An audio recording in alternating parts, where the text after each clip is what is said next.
guys, I'm here today in my own kitchen to talk to you a bit of an update, I guess. A bit of a, probably nobody cares or has waited for this or anything, but it's been a while since I last talked about how I am dairy-free, not by choice, but by force, because I'm allergic or something close to it to dairy. And so I wanted to talk to you about, I have found some really good alternatives now. I've been looking fairly hard, somewhat just avoiding things that I used to love, but I've been trying harder and harder to find actual alternatives to things. So I want to talk to you about some really good ones that I found, because there are some good ones out there. So let's just jump in. First up, if you're looking for, BTS calendar. If you're looking for a dairy alternative for ice cream, there's nothing better than sunflower butter. Ben & Jerry's makes, and you can see the sunflower butter ones are the best ones. By far. You maybe won't even miss real ice cream. Sunflower butter is like king. It's so much better than any other dairy alternative for anything like sweet treatsy. Amazing. They don't even make my favorite one anymore, but this milk and cookies one, phenomenal. I think the Kaepernick one is also in sunflower butter. All the sunflower butter ones are amazing. There's some kind of a mint chocolate chip one that's sunflower butter. They have a few other ones. They've stopped making the caramel creme brulee or the cookie creme brulee, which was the best flavor in all of existence, but you know what? We can forgive them because they keep making good things.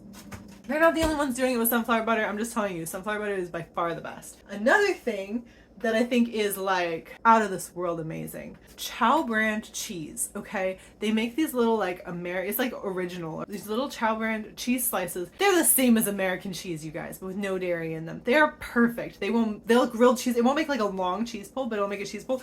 And the same brand, so it's this brand, these ones are so tasty. The texture isn't quite as good. If you're just looking for like a cheese slice texture, the original is better. And the original does do on pizza pretty well too. But this one on a breakfast sandwich is so tasty. This is amazing. This tomato cayenne, I cannot recommend this one enough. It's so good, you guys. Next, I don't have it with me, but Miyoko's pouring cheese.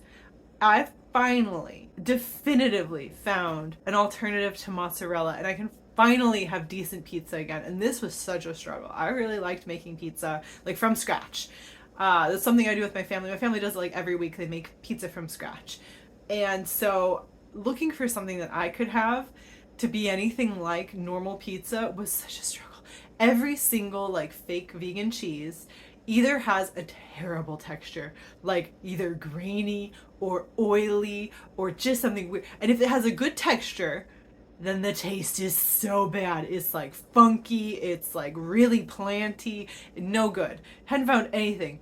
This pouring cheese, Miyoko's pouring cheese, I'm gonna put like a picture. I'll put a picture of what the pizza actually looked like, because I take pictures because I love it. It cooks just like cheese. If you have to get it kind of crispy, so you want to pour a thin layer and then you kind of crisp it up on a pizza or something like that.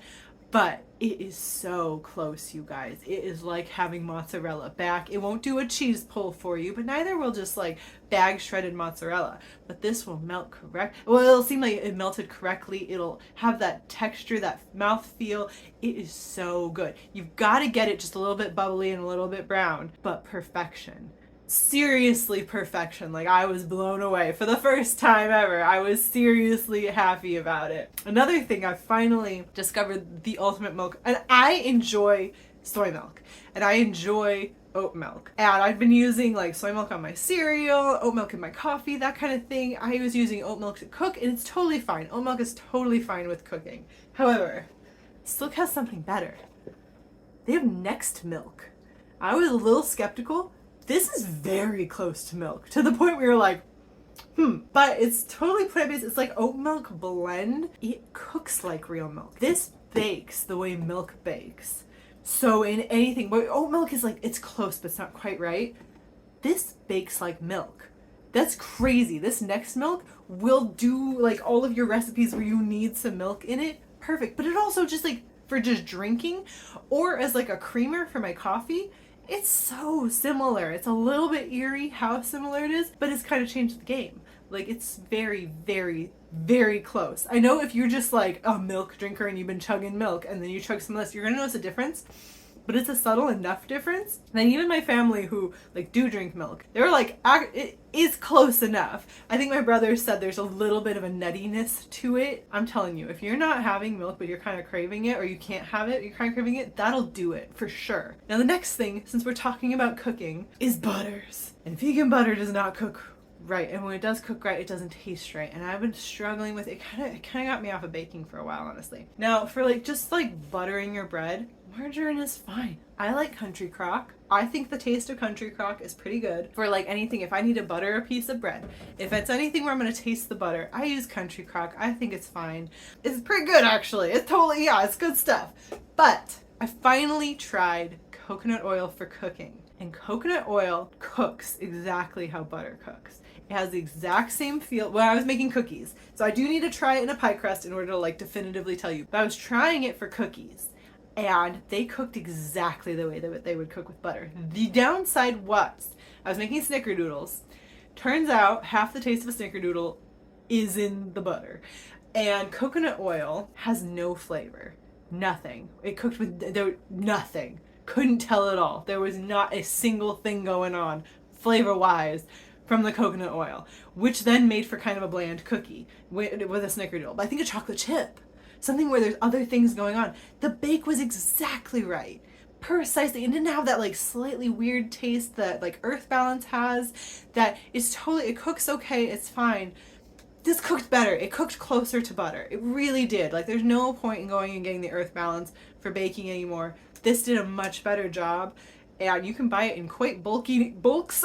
You shouldn't have too much of anything. And all these things being like soy based or coconut oil based, like there are bad things and good things. You shouldn't be having that much butter either. You gotta watch what you're eating. But if you need something that bakes correctly, I was more impressed than I thought I was going to be. I should have listened to people sooner when they were like, oh, try coconut oil. And I was like, I'm not trying coconut oil. This was the solution all along, it turns out. So those are ones that over time I found like are genuine good replacements for dairy things. That like I would almost recommend them if you're just trying to like cut dairy down a little bit. Like if you're eating just too much, cutting it down a little bit. If you're lactose intolerant, if you just like want your family to eat a little less, they probably won't even notice some of these replacements. I'm telling you, like they're close enough. It's phenomenal. These brands have been working really hard. It doesn't taste like it's just like a vegan alternative. It tastes like things that they made for those of us who like don't have an option and like really need something else but miss the taste of things. Like I feel like they're getting the taste and texture thing is really close. It's really good. So I can't recommend those ones enough. If you are also struggling going dairy free, being forced to go dairy free, like there's so many things that have dairy in them that are unfortunate. I'm pretty pleased. They do also make like there's chocolate chips that are pretty good. I have to check the label on everything to make sure that I'm avoiding things. But again, all of these products, phenomenal if you're just trying to just slightly cut back and you want something that's actually genuinely going to work right. Those are my recommendations. Definitely let me know anymore. I am keeping on looking. I am skeptical about so many things because like I do remember kind of the taste and texture, and also like I don't necessarily want to just have things to have them. Like I don't want to have a vegan pizza just because of pizza, because that's disappointing. Like I wanted a good one, and I finally found a cheese that would give me a good pizza, you know? Like those kinds of things are really important to me. And you know, having a texture of creamer in my coffee that is really similar to what I used to like, which was Coffee Mate, which has casein in it, and I can't have that. It's nice. It's nice to be able to find alternatives, and it'd be nice to hear from you about your alternatives. And that's all from me today. Good luck to you, and good luck to all of us. Bye!